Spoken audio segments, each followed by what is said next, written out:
I do like this one. Greetings to Drinker, Mauler, and panel. Just heard that they're rebooting Being John Malkovich, and Pedro Pascal has been tapped to play John Malkovich. Are we living in that film? Pascal. Yeah, is he like Mexican Michael Caine? Is that what's going on here? He's everywhere. I don't even know how he has the time to do everything he's doing. Like, I know Mandalorian, it's just phoning in the voice, so that's pretty easy. But fucking hell, he just turns up everywhere. I will say, with the Ari Aster film trailer going around, I've seen it's become very like a public sentiment now of just like, man, he really is in everything. I've seen people talk about Pedro Pascal fatigue. Oh yeah, which is, it's just funny because it's like if he gets cast in one more thing, the whole internet's gonna fucking blow up. Yeah. Can you think of any other actor that's had this blanket coverage? Like, the great actors had gaps between movies. Like, when you look back, like, I've never seen this sort of blanket coverage from one person. It's just in bloody everything.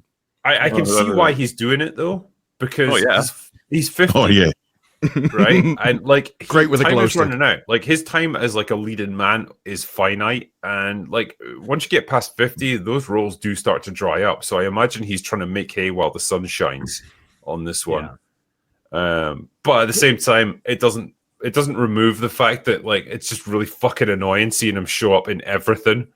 Well, and everyone's offering him the roles for him to accept in the first place, which is very. Yeah, I mean, actors get pushes. Like, this is what Hollywood does. They'll find an actor that's like flavor of the month, and they'll just put them in everything. Sometimes it works, sometimes it doesn't. Well, if you're a cynical Hollywood asshat, and you're thinking of world markets, okay, China's kind of dried up for obvious reasons. America's dried up because of the COVID thing pretty much ever since. Who's left? Central America said, oh, this guy's name has Pedro in it, right? Let's cast him in a lot of things. It's kind of the same logic as when WWE did the Rey Mysterio thing. Remember that? For 5 minutes? Like, hey, we have lots of Mexican fans. Let's try and play to that. It might be that cynical. It really might be. I've heard people say, right? I've heard people say that like he's Latino, right? So like you've got the diversity quota there, but he's also like white passing. Right. And so he can play essentially any character. So these Hollywood executives, they don't have to feel uncomfortable with casting a Latino in as a leading man because he looks like a white guy, but he's also got that name. He's Pedro Pascal. He's from Chile. And so it ticks all the boxes for them. That's how cynical I think Hollywood is now. That's how they'd operate. Oh, 100%. Yeah. And it would help also if he didn't turn up to the opening of an envelope. Like, every fashion show, every films he's not even in, he turns up with his protest T-shirts on. Like, fucking give it a rest, guy. Yeah, was it Mission Impossible he turned up to, and Tom Cruise were like, "What? Like what?" And he's just kind of he's stunned that he's walking through the crowd. Dude, bro, I was legit like, I thought you meant he was in Mission Impossible, and I was like, "Is he?" He just turned up to the red carpet, and I think Tom Cruise is talking to the audience, and then gets distracted as if, "What's he doing here?" More, Pedro played the entity in Mission Impossible. Cool. Yeah, I can just imagine Tom Cruise though seeing him and being like, "Get that weak shit out of here." Yeah, he's like, I think the biggest issue with him as well is like they for some reason keep trying to cast him as like stoic, tough guy roles. Yeah, like masculine leading man. And it's like just not him.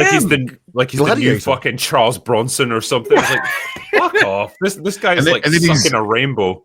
Yeah, he's licking glow sticks and talking about how bitch he is and trying to kiss his co-stars. I don't know about you guys, but I remember Steven Seagal grabbing a girl's hand on stage because he got nervous and had a Hispanic attack. Yep. Well, it's like The Materialists. The worst thing about that movie is we're supposed to think that Pedro Pascal is interested in Dakota Johnson. It's like it destroys the entire meaning behind the romance story in the first place. Right. I bet Sean Connery's glad he's dead before this guy came along. No kidding. He would have given that man a good slap, you know. Oh yeah, he would have slapped that smile straight off his face. Sometimes you've got to give them a slap when they're getting hysterical. Why does this woman have a mustache? Well, anytime Pedro shows up, it's like, someone's getting hysterical. I see. Just remind me, I mentioned this on Real BBC, and I got fucking nose across the board. Who has seen Dragonheart? I have. It's great. Yeah. It's a great movie. I love Yeah, it. there we go. More I like normal the people. monk. Thank you. I mean, He refuses to kill anybody, so he just shoots them in the arse. Be careful though. We're turn about the to other cheek, brother. Private in the heart. be careful. Next thing you Yeah. know, we'll have Pedro Pascal and a Dragonheart remake and an Outland remake. Just watch. There was a sequel. That was the thing. I only found out about it maybe the other week that they actually made a sequel to Dragonheart. There's Yeah. loads of them in there. Patrick Was it one Stewart of is those a like dragon in direct all to the video time. things? I think. Yeah. Yeah. First That's one, amazing. I remember the first one. That's good shit. Yeah, it was. Sean Connery is a remember dragon. How do you those. not watch that? Well, didn't it have? Oh Christ, what was his fucking name as the villain in that? Oh, David Thewlis. David Thewlis, yeah, like the least intimidating man on the planet. To he be was, fair, well cast because he's a whiny prick in that film. You want him dead. yeah, but he needs to be terrifying towards the end because he's like indestructible. Well, but that's the thing. It's like, He's not. oh. He's literally like immortal until the dragon dies, and you can. I think it works to have him be whiny and immortal. You know, like you can't kill him, so he's Well, fucking annoying evil prick. Spoiler alert on a 30-year-old movie. A-hole. I mean, Just whatever. ruined it, Mama. You ruined it.